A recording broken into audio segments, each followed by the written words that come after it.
This So maybe is going.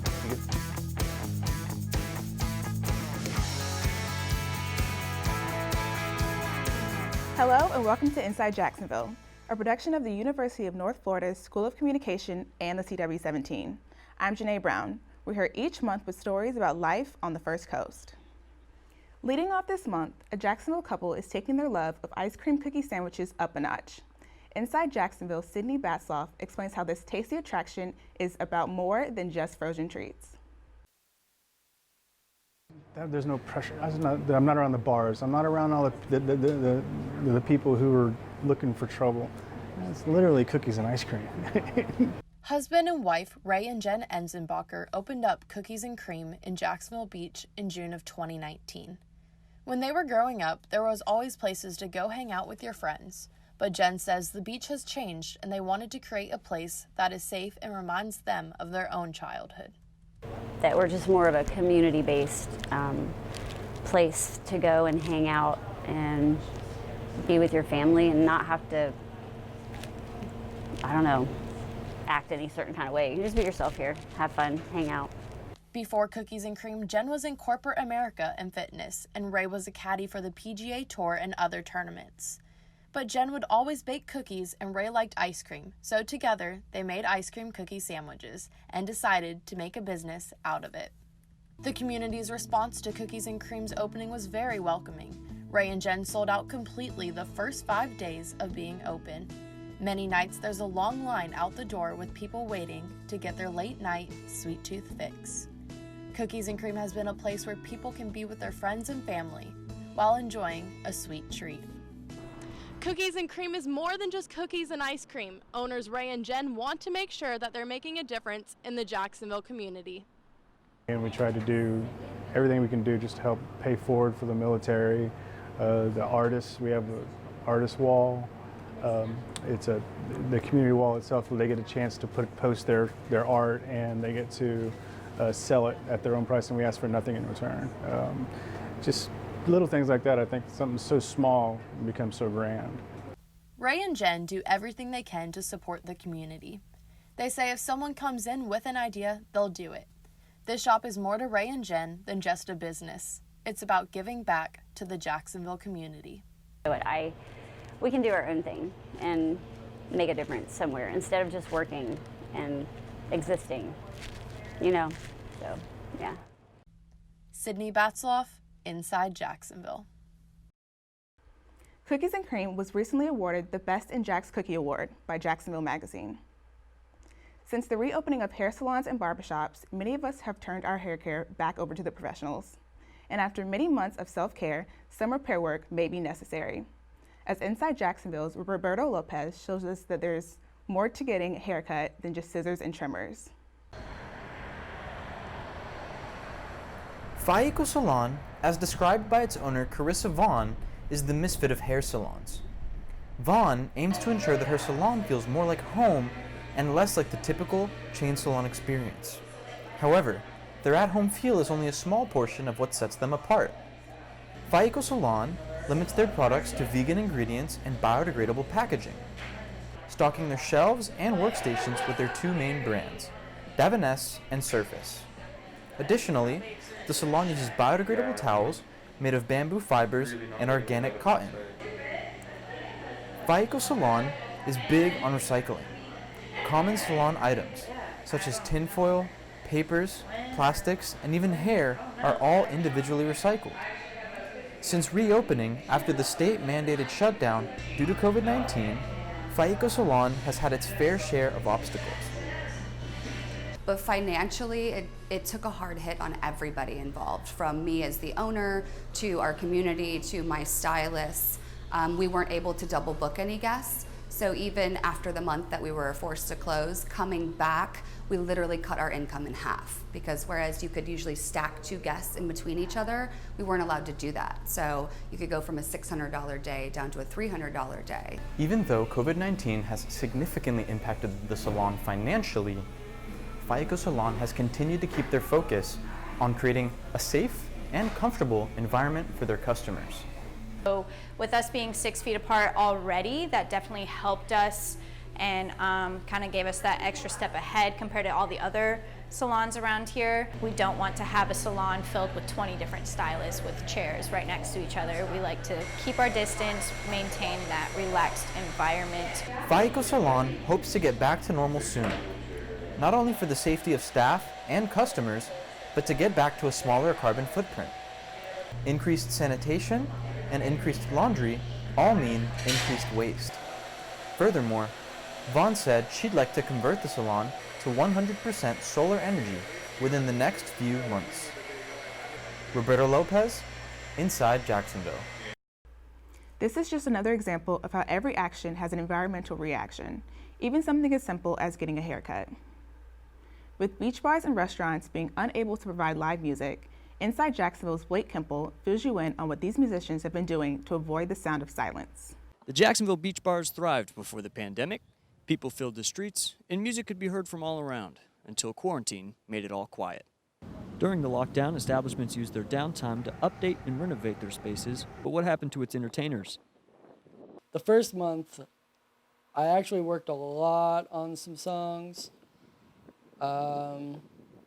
Mostly recently is when I really got actually serious about actually putting something out. Mostly just because I realized how much free time I had and just decided now is probably the time. Because I've been more home alone, I've been doing a lot more writing of short stories and screenplays and trying to compose music, but mostly just stuff that you can do by yourself. Governor DeSantis lifted regulations on bars and restaurants, but Mayor Curry extended Jacksonville's mandate for another 30 days. Bars and restaurants must still enforce masks while inside and practice social distancing. As far as shows go, I'm a little conflicted because while we love playing for people and going to bars and things like that, I do agree that it's a little bit early to be opening things up, and you don't get quite the same experience of when you would play at shows before and people could be closer, and now there's a lot of separation and everybody's wearing masks and you can't see everybody cheering or having a good time or hanging out, and so there's kind of a separation there. But I think that there's also a lot of opportunities for musicians to do things online with live streaming and collaborating through Zoom and live chats and stuff that people have been doing a lot of great stuff with. Reporting to you from Jack's Beach, this is Blake Kemple from Inside Jacksonville. Even though opportunities for local musicians are slim, you can always support their music by streaming their content online. Coming up, we'll keep the music playing as we look at the local music scene from the studio perspective. Also after the break, we'll show you how the game of tennis is serving up hope and opportunity for kids thanks to a local champion.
Welcome back to Inside Jacksonville.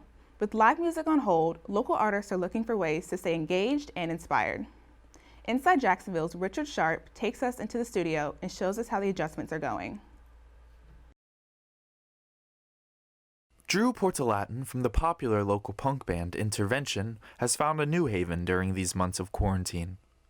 After months of compiling money from his old job at a coffee shop, he was finally able to rent out his own space for recording himself and his friends, while also branching out into recording other local bands for hourly fees. Yeah, so I got this place back in March. I worked a job where I was working like nonstop, and I wasn't really a fan of it. But I got this place, and I was working with bands as kind of like a side hobby thing. Like I knew I wanted it as like a job, except I just like I was working. It was like I was working on those steps. We had a bunch of shows lined up, and we were actually about to go on a tour in July. It was, and it was about like a month long, and it was going to be sweet. And we worked on it since I think in January until March. And, you know, it was getting close. Everyone's excited, blah, blah, blah. And then March came around. And we're like, oh, I guess that's not happening anymore. And so, like, we definitely lost a lot in that aspect. This has become the harsh reality for many touring musicians and performers during this time.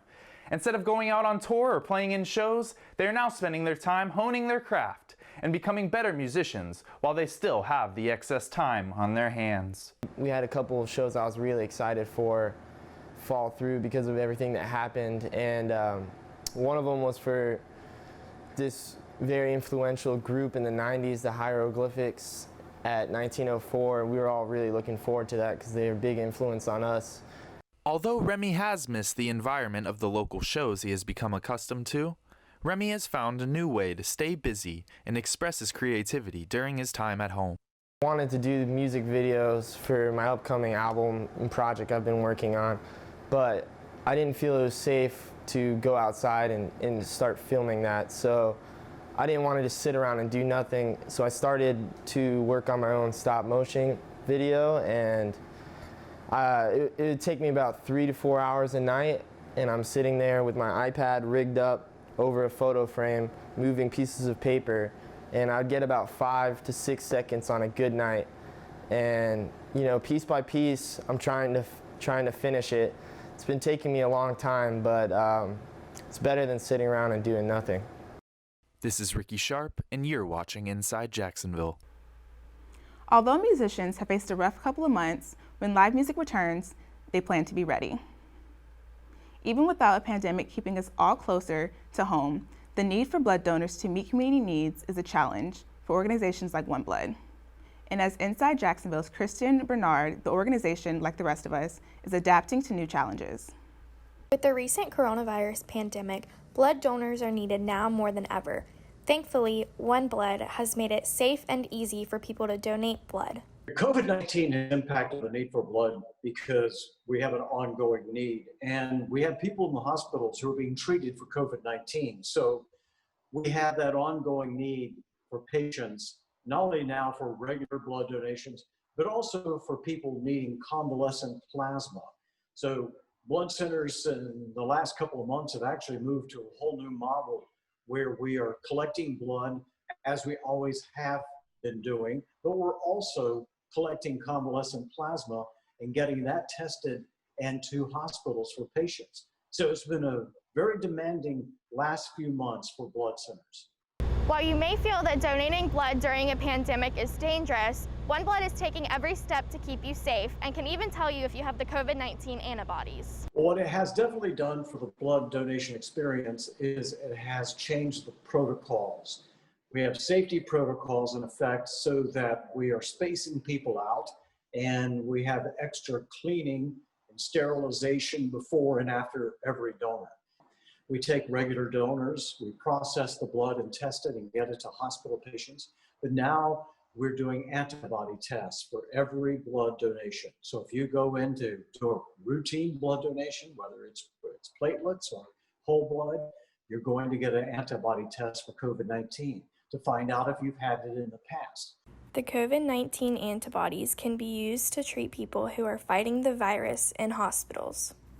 And those antibodies are then given to a person to help them fight the disease. It is one of the major leading tactics in helping in this pandemic, especially with people who are fighting the disease. The tight matches to somebody else makes a profound difference. Every donation could affect 3 people because the blood is separated into components and goes in 3 different directions. But if you think it's not making a difference, it is making a difference. Donating blood is not only a rewarding experience, but it can also save lives. And the need is even greater as we navigate through the COVID-19 pandemic. The Mal Washington Youth Foundation has been supporting low-income children in Jacksonville for more than 2 decades. And as Inside Jacksonville's Molly Ann Seymour shows us, the foundation footprint and impact are expanding. Former tennis pro Malavia Washington started his foundation here in Jacksonville after searching for a way to give back to the community. When talking with his executive director, Terry Florio, they merged his passion for tennis and children and built the Malavia Washington Youth Foundation based on those principles. Their mission? To develop champions in classrooms, on tennis courts, and through communities. The idea quickly blossomed into a comprehensive after-school youth development program, where low-income children in Jacksonville are provided with the tutoring, advising, and support they need to reach their full potential. We provide them with as many resources and positive adults around them so that they can, as they get older, they can fall back on those and use those resources to do whatever it is they want to do in life. Malavia was inspired by the principles his parents taught him as a child and continues to implement them in his foundation today. I mean, if you can live your life and have those 2 things, high character, and you have a extreme work ethic, geez, I would argue that very little is out of your reach. Behind me is the Malavia Washington Youth Foundation, which Malavia and his father built from just a simple idea. This place represents Malavia's dedication to giving back to the community and has become a successful foundation, which started off as just a check. I was with my dad, and we just started the foundation on paper. There were no programs. There wasn't really anything we did. Since the program's start, the foundation has maintained a 100% high school graduation rate, and in the 2018 to 2019 school year, they dedicated over 166,000 hours to their students. I'm always proud of seeing young people advance, and even the kids that are in the program, I love to see progress. The foundation relies on donations and has a variety of funders within the Jacksonville community. But volunteering is one of the best ways for the community to get involved and one of the most beneficial experiences for the children. And the purpose for it is really just to expose the organization to different people who may not know about us, and it's also to expose the children to positive adults and role models that they might not otherwise get to meet. Molly Ann Seymour, Inside Jacksonville. After reaching its $5 million goal to build the Club 904 Teen Center, the foundation added 13,000 square feet and even more ways to help the students. Still to come on this month's edition of Inside Jacksonville, a local organization is turning up the heat when it comes to keeping the spotlight on cold cases in our community. Also after the break, we'll show you how important fostering is when it comes to saving our homeless furry board-like friends. We'll be right back.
Welcome back to Inside Jacksonville.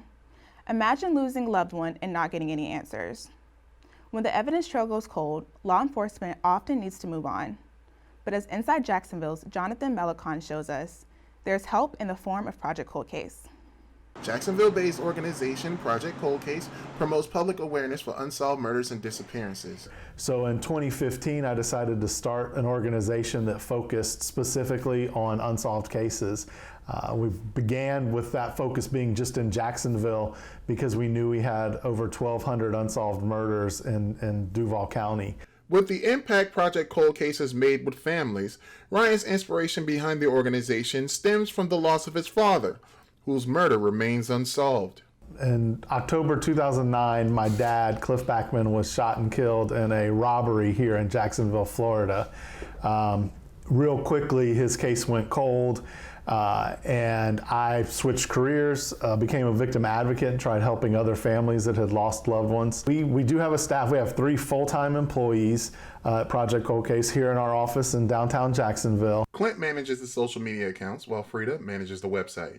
Ryan gave me a call. He needed some help, running all the social media stuff for Project Cold Case. And on a whim, I moved down here from Auburn and been here for over 2 years now. Being a part of a solution when it comes to an uncomfortable social topic like homicide, I think for me that's the most gratifying, to not just look and turn around and not do anything. So just being involved. Empathy is such a powerful emotion. It is with such great emotions that even families outside of Jacksonville reach out to Project Cold Case to highlight their loved ones. Like, for instance, Courtney Hutton, whose younger sister Miranda Street was tragically shot in April of 2017. Her case, like Cliff Bachman, remains unsolved. Courtney's family wanted to increase awareness for Miranda's case outside of Texas. In come Project Cold Case. I was just looking for places to get her name out there and her case out there. It just gave Miranda a voice, I feel like. And they're the first people that just were so caring about Miranda. You just want someone to care. And I think that's where Project Cold Case makes you feel better. And just somebody caring and helping makes a huge difference. I think with us, it's helping us. I mean, it almost heals a little bit. Jonathan Melanson, Inside Jacksonville. October 11th marks the 11th anniversary of Clifford Bachman's passing. For more information on Project Cold Case and how you might be able to help, visit their website, projectcoldcase.org. According to the Jacksonville Humane Society, many of us added a pet to our family during quarantine. There were 400 adoptions in March alone. And as Inside Jacksonville's Leah Sorelli shows us, the path to adoption sometimes takes an unexpected turn. The Jacksonville Humane Society has been learning to cope with COVID-19 guidelines and still get adoptions going. There are now adoptions by appointment and curbside service. During the quarantine, and even now, fostering has been a popular option. At the very start of the pandemic, we did have a foster plea go out, and a lot of our animals did find foster homes, and a lot of them actually got adopted through their foster homes, so that's always amazing to see. And sometimes when you foster a pet, the return process can be a bit more difficult than you would expect. Started crying and I was like, I can't get rid of her. Like, she's my dog. She was like sent to me. As a recent college graduate, Jess was looking for a temporary companion through fostering, but instead she found a lifelong friend. I went to the Humane Society just to see, like, for a dog's day out, and I asked about the fostering process, and they told me that they don't normally do it, but they had this dog. Her name was Dandelion at the time, and she was heartworm positive. She was so shy that no one would say hello to her. She wouldn't let anyone near her, and so they asked if I wanted to meet her, and I said sure, and then I would never give her back. In Jess's case, and in many others, fostering can be just as important to the person as it is to the pet. I wasn't really responsible for anything, and then she just kind of came into my life, and she had all this heartworm medicine, and I didn't think that I would be able to be consistent with it. And she kind of transitioned me from being like not really having much direction to really being responsible and having a routine and being focused, and I had never really had that responsibility before. Time that we were able to come outside without her trying to yank me back into the house was like the first time that I was like, wow, like we are really building a relationship together. And now she'll take me all around the lake. She just struts around. She wants to go outside all the time. With hard work and a lot of patience, Jess and Bean have become the perfect example of when fostering goes wrong in the best way possible. That's all she wants in life, is to just get as much love and give as much love as she can. Leah Sorelli for Inside Jacksonville. Fostering is an essential lifeline in the Humane Society's program, and there's always a need for more volunteers to help our furry friends find their forever homes. Well, that's a wrap for this edition of Inside Jacksonville. If you missed anything from today's program, visit our website, unftv.com, and look under the Digital Journal tab where you'll find expanded versions of our stories, photos, interviews, and other extras. Again, that's unftv.com. You can also find us on Instagram, Facebook, Twitter, and YouTube at InsideJacksUNF. From all of us here at Inside Jacksonville, thank you for joining us, and we'll see you next month right here on the CW17.